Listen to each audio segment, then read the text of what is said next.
Opus Eponymous by Ghost is one of my favorite albums of all time. And on today's video, we're going to take a look at some of its sickest riffs and talk about what makes that dual Ghoul guitar team so damn good.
Hey there kids, it's your Ghoul buddy Uncle Ben, and welcome to a brand new installment of Riff Retrospective. I was first introduced to the band Ghost in April of 2012, and I'll never forget the entire experience.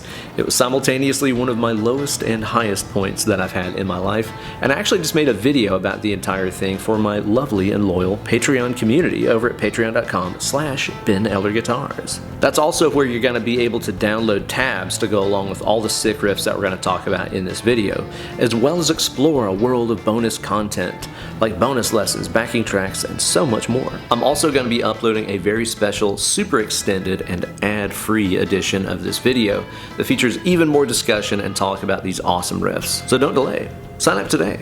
In my opinion, there's no better record to listen to during the Halloween season, which we are in as I make this video, although I also listen to the record year-round anyway. The haunting riffs and spooky vibe and just general atmosphere of the album, I think it's just perfect to listen to this time of year. And on today's video, I'm going to show you guys why as I take you through some of its choicest cuts and break down what makes these riffs tick. Gear-wise for this video, I'll be using my lovely Dunable Minotaur. This is one of the USA custom models, and it is truly divine. One of my favorite things about this album is the guitar tone. It's got that old school British hard rock sound. It's not overly compressed or distorted, great old school sound. And in order to capture a similar tone, I'm using this incredible new Lion pedal by the fine folks over at Universal Audio. This is one of their amp in a box pedals, and it's replicating the sound of a 68 Super Lead amp, and it sounds insane. It is really just like plugging into an old school black and gold Super Lead. Now I'm running this today into the power section of my Marshall JCM 800, so I'm not going in front, so all you're hearing is the power section of that, and this is where the tone is being generated from. It's pretty amazing. Now let's dig into some ghoulishly good riffs.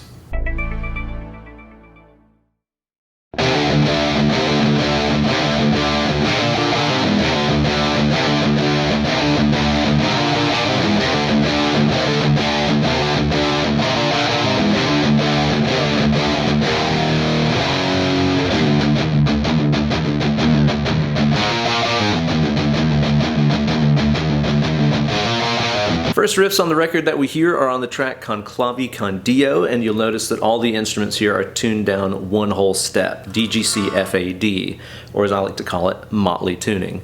Now the first thing that we hear is that driving bass riff, which is killer, and then the guitars jump in, and I love the first appearance of the guitars on this record is them doing their thing with some unconventional harmonies. One guitar is just doubling the bass riff like this.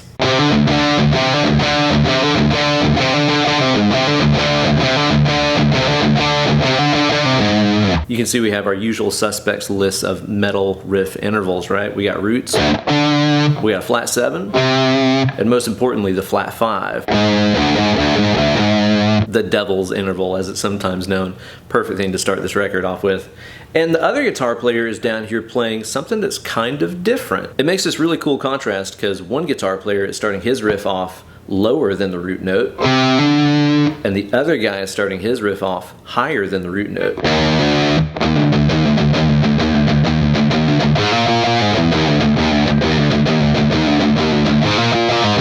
Now you'll notice that he plays, which is like a third harmony to that. Kind of gives you that unusual Dave Mustaine, Megadeth kind of harmony sound. which is really spooky, kind of defies conventional music theory, doesn't really fit into any scale. And then we have that power chord set at the end of the riff that seems to imply like a Phrygian dominant kind of sound. Next tune on the record is Ritual, which features these really cool chord inversions as its intro riff.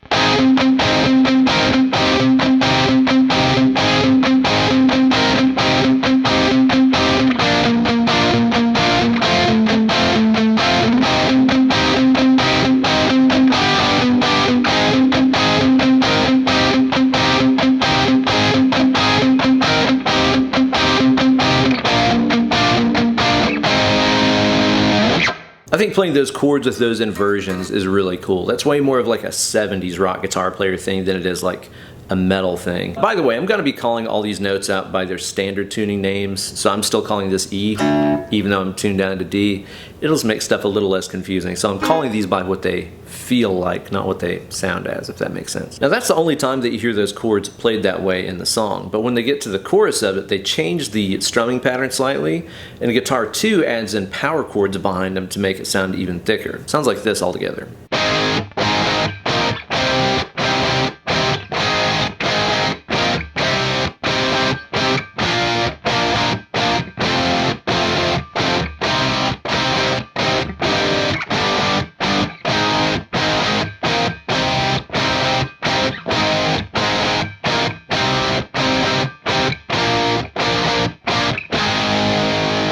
I also really like the verse riff in this song. It's definitely a lot meaner sounding than the intro. Really easy to play. It's got a great groove to it.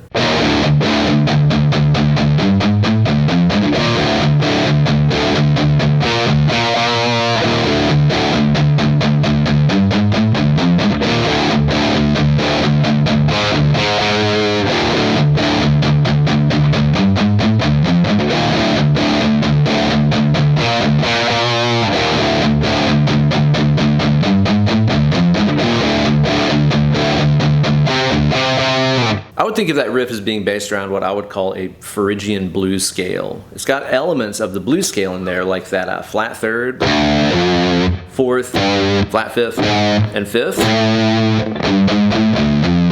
But then there at the start of the riff, it gives you the Symphony of Destruction intervals, right? Flat 2 to root. A lot of metal essentials all in one riff. And by the way, if you want to learn how to play every single guitar part in Ritual, I uploaded a lesson to my channel several years ago showing you how to play every square inch of it, so be sure to check that one out. Next up is probably my favorite song on the record, Elizabeth. I love this tune. It's very Merciful Fate inspired, including that main riff, which features some really weird interplay between the two guitars.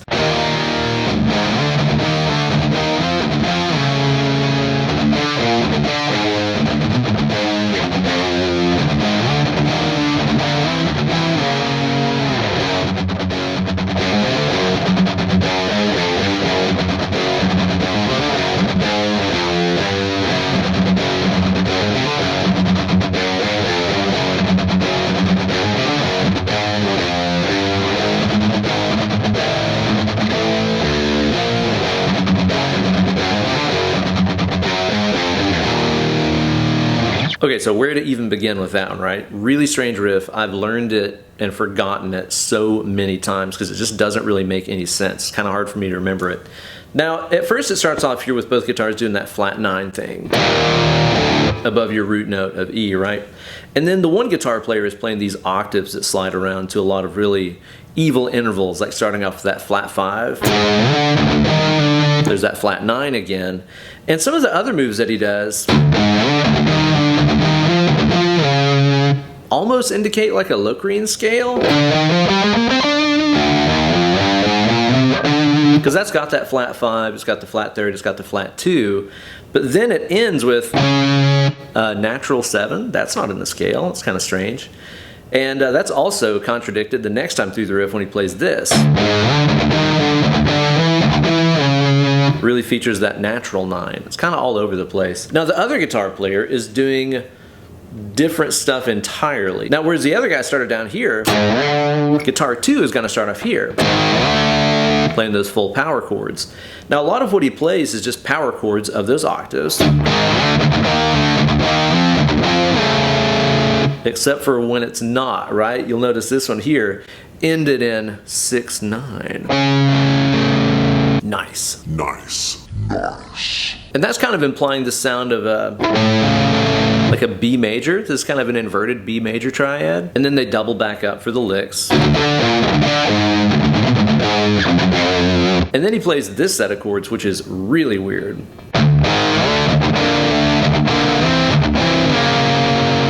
Like, what? I would never think to write stuff like that. There's one move in here. I'm pretty sure that's what's going on. But then whenever we get to this, that's like a C going to a D. And then when he ends up down here with this 6 to 10 stretch, that's more like you're playing the flat third and root of a C minor chord. Weird choice in there, man. And then I love how aggressive that verse riff is. Jumps up to G sharp for no apparent reason.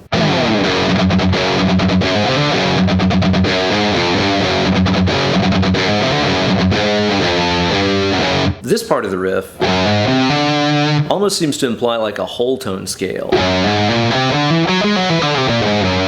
If you know the band really well, you'll recognize that same sound from the, what is it? Depth of Satan's Eyes. There's a run in there that's really similar to that. And this part that kind of circles around that root note of G sharp, I heard Tobias say that he ripped that off from like I think it was like a Bathory song, if I'm not mistaken, or maybe Mayhem, one of those black metal bands. But he says he like ripped it off from them. It's pretty cool to sneak that into his own riffs.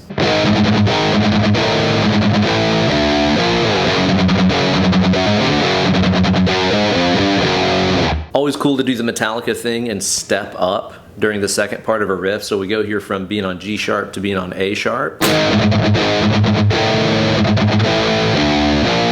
For some random chromatic crap like that. It's really cool, builds nice tension. Now one thing I want to point out that they do in the chorus of this song is something that they do through the whole album, which is a really random dramatic key change.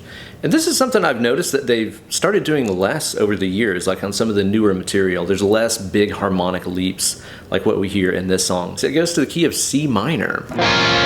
Really weird key change. Now the guitars aren't really doing much here. They're just playing kind of single notes, and the organ part is really carrying the chord changes as well as the bass. And they're reflecting this series of chords right here.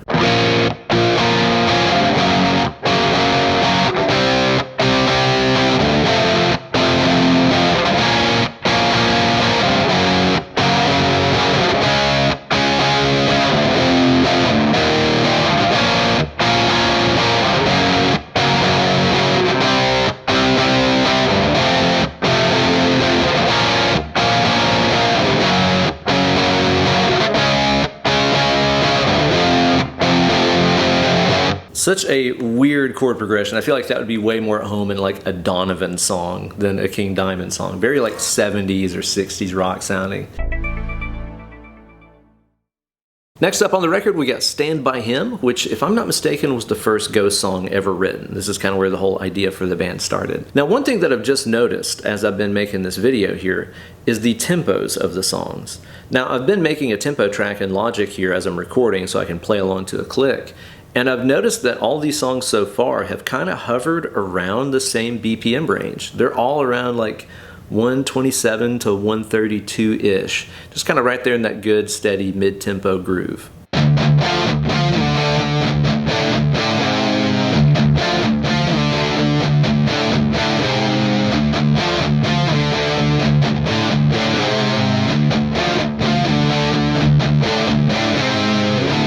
And again, with the really cool two-guitar interplay, both guitarists playing something pretty different from the other guy.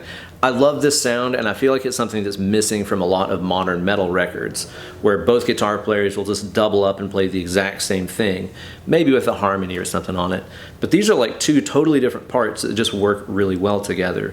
Riffs like this have way more in common with like Guns N' Roses or AC/DC than they do Metallica. So the figure that guitar 1 is playing is a lot more sparse, with just a couple of chugs and these octaves, moving from a flat third to a root and then down to a flat 7.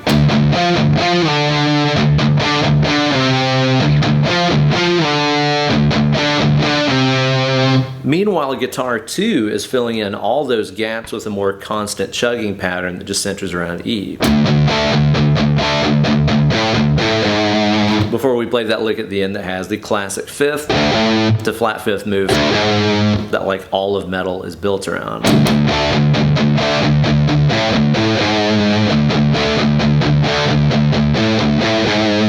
Now, I really like how the two guitars work together here, because while guitar 1 is doing this, guitar 2 is doing this, and it gives you this really unusual sound like this. So you have these stacked up fourths, followed by this major third on B flat. Again, kind of Megadeth-y if you think about it. Love that sound, really unique. And this is another one of the tunes that features a really adventurous key change when we get to the chorus. It goes to the key of F minor. Now the guitars are just playing arpeggiated power chords, outlining a progression like this.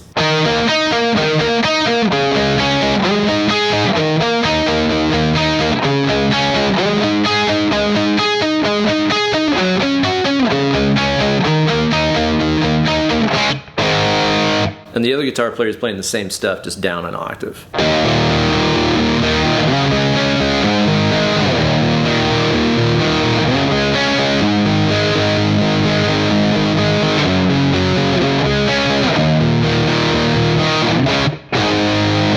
So those power chords are kind of neutral. They're not major or minor because they don't have any kind of a third in them.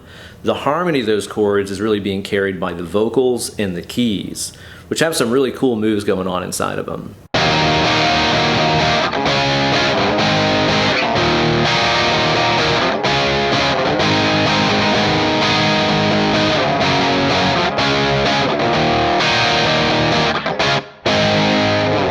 Really very 60s, almost psychedelic sounding chord changes. Like imagine that in a Jefferson Airplane song and it totally makes sense. This is why whenever the band did that 7 Inches of Satanic Panic EP that has, you know, Kiss the Goat and all that stuff on there, it didn't really surprise me to hear him take that direction because I'm like, it's kind of been there all along if you listen to chord progressions like that. If you guys like this tune, be sure to check out my instrumental cover that I did a couple of years ago. I went through and recreated all the guitar parts and bass parts, programmed the drums, played all the vocal parts on guitar using one of my other Dunables. Really fun project. Hope you guys like that one. Next up on the record, we got the song Satan Prayer, which opens up with a really dope riff. And once again, this is hovering right around that 127-ish BPM range. Interesting.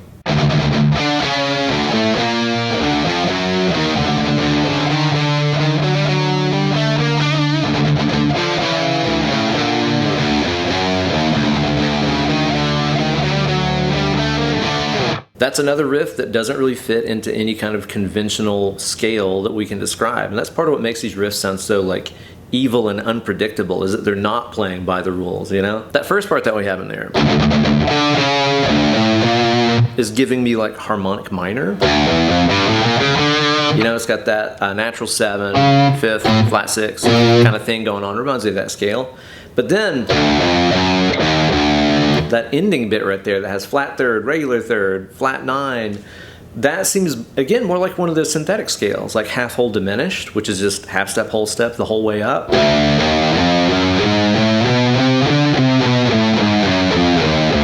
But then the other parts in there are almost more like the, I don't know, A Hungarian minor scale,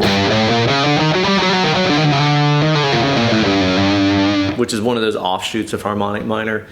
Really odd one. It doesn't really make a ton of sense. Another part of the song that I really dig is that Van Halen-ass riff going on in the chorus. Check this out.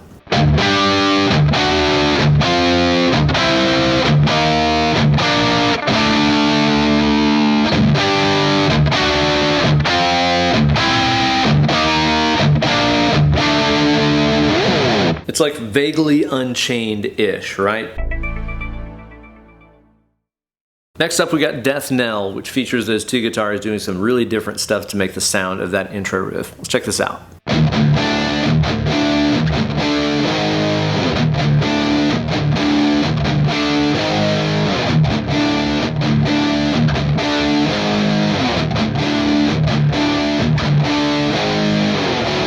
And once again, the BPM basically hasn't moved. It's like 130 on the nose through this whole tune. Who knew? Okay, so one of the cool things about this is that I saw an interview with Tobias, and he was in costume as one of the ghouls.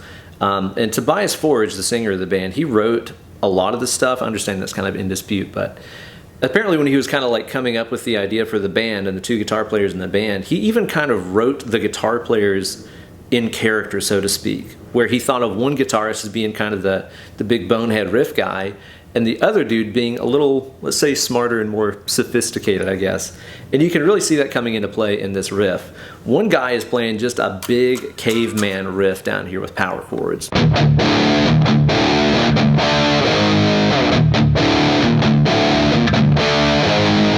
Note the spider chord shape for extra metal credibility.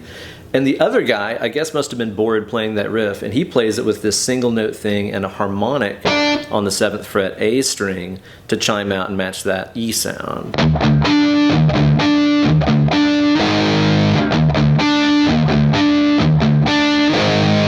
And speaking of metal credibility, let's take a second here and appreciate that bridge section of the song, which is like Slayer as fuck.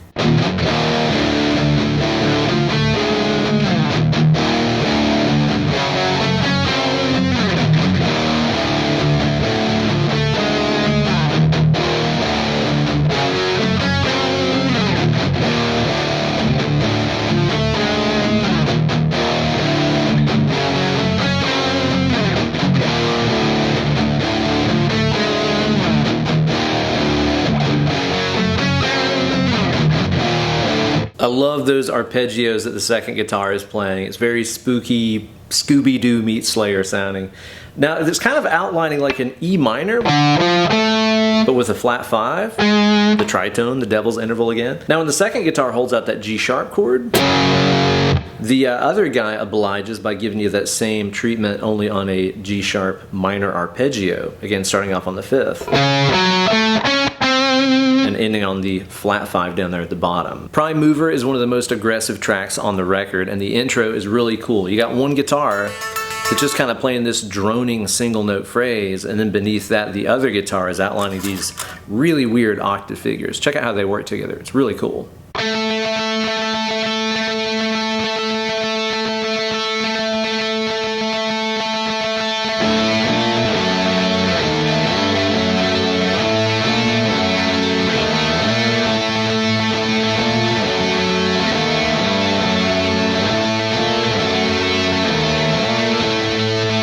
So I'm pretty sure that sounds the one guy is playing the droning figure on the top strings. Seems to have a little bit of that false fingering sound where you got the same note in two different spots. And the other guy is playing this figure based around octaves.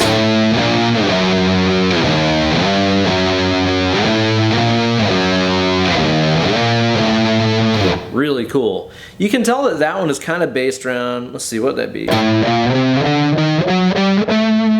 What would that be called? Super Locrian, I think, is that scale? Maybe? Somebody correct me in there. Adam Neely Watcher, please correct me in the comment section.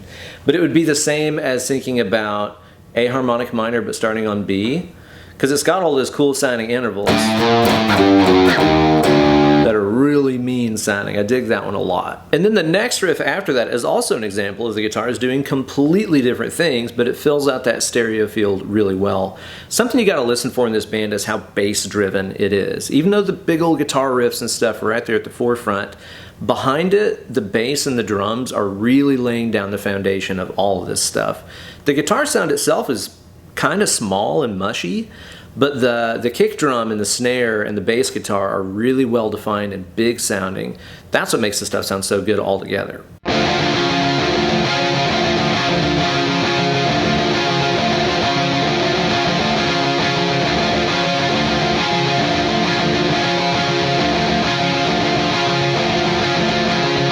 So it's really a lot like the intro. You know, you got one guitar just doing a simple droning thing, playing those G octaves, and then the other guitar is doing the thing that moves around a little bit more, going from E to E flat. And this is cool because whenever you hear E against that G, it's sounding out as like a flat third. It gives us that E minor sound. And then similar to what we talked about earlier, whenever you hear E flat against that G note, It sounds like E flat major. So this is once again kind of giving us that sound of going from minor to major in some ways. Cool sounding riff. And the last ghoulish delight I want to show you guys is from the song Genesis, the instrumental that kind of wraps the album up. Now, this isn't really a riff-based tune, it's really more of a guitar lead-based song, but I found that if you take the intro keyboard part and put it on guitar, it's really fun and challenging to play, and it also sounds fucking sick. Check this out.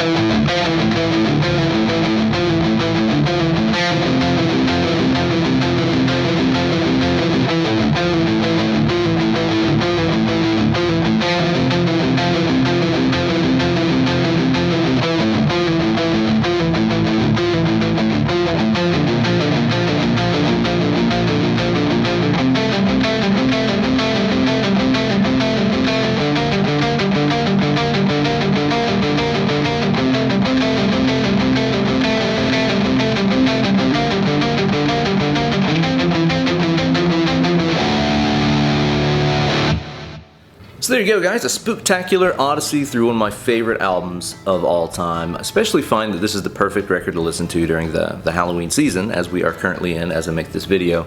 But it's also one that I listen to continuously year-round. I just cannot get sick of this album. But let me know in the comments section what riff-heavy records you can never get tired of, and maybe we'll dive into those on a future installment of Riff Retrospective. If you guys want to get my tabs for all of these riffs, plus the super mega extended cut of this video that has way more information and detail in it, be sure to check out my Patreon page over at patreon.com/BenEllerGuitars. Even $1 a month will get you access to that stuff, plus a ton of other bonus goodies, so don't delay. Sign up today. Thanks so much for liking this video, subscribing to my channel, and ringing the bell for notifications every time I upload a new slice of fried gold. Well guys, it's been fun as always, but now it's time to get away from the computer machine and go cook up some ghoulish riffs of my own. I recommend you guys do the same. Less clicking, more picking.